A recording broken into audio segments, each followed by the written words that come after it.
Hello everyone, welcome back to the channel. In this video, I'll show you how to plan travel with Dola AI in 2026.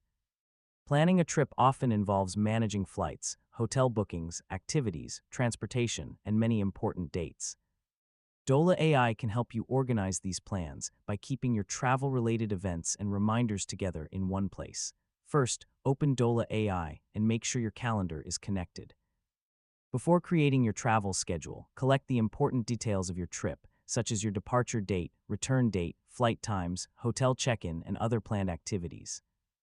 You can then add these details to your calendar using natural language messages. For example, you could say, create a flight reminder for August 25 at 8 a.m.